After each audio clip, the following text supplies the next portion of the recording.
तकरार ड्रामे जी next episode जी तव्हांखे सॼी कहाणी ॿुधाईंदा हलूं त नेक्स्ट एपिसोड में छा थींदो। छा नवाब खान वाकई नैना खे छॾे ॾींदो? छा नैना क़ैद मां निकिरी भॼी वेंदी पंहिंजी जान बचाइण में मूसा वटि पुॼंदी?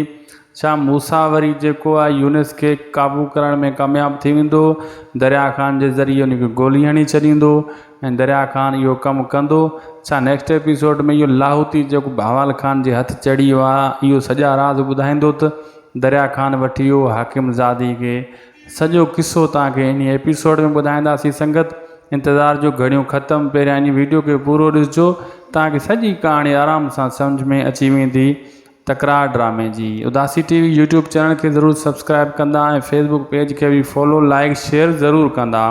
तव्हांखे कहाणी ॿुधाईंदा हलूं दोस्तों। नेक्स्ट एपिसोड में बहावल खान खे इहो लाहौती रस्ते में हथु अची वेंदो आहे ऐं मूसा खे सॼी कहाणी ॿुधाई बहावल खे, त इन ॾिठो हुयो उन ॾींहुं जंहिं फायरिंग थी ऐं हाकिम ज़ादी खे मूसा उतां कढियो ऐं मूसा जेको आहे ॿुधाए छॾियो बहावल खे। बहावल इन खां सभु कुझु पुछंदो ऐं लाहौती पंहिंजे भउ मां कहाणी ॿुधाइण ते कामयाबु थी वेंदो त हाकिम ज़ादी किॾां वई ऐं कंहिं खयो।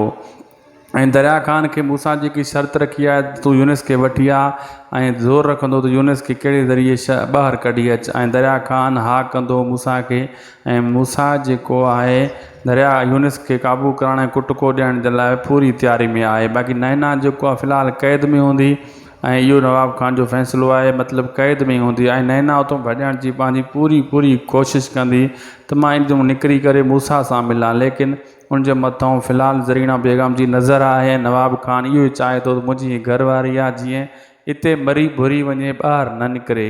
इहा नेक्स्ट एपिसोड जी हुई कहाणी। असांखे ॾींदा इजाज़त ऐं मीर जेको आहे लाला खे फ़िलहालु सचाई कान कंदो जेको लाला पुछी रहियो आहे। ख़ुदा हाफ़िज़।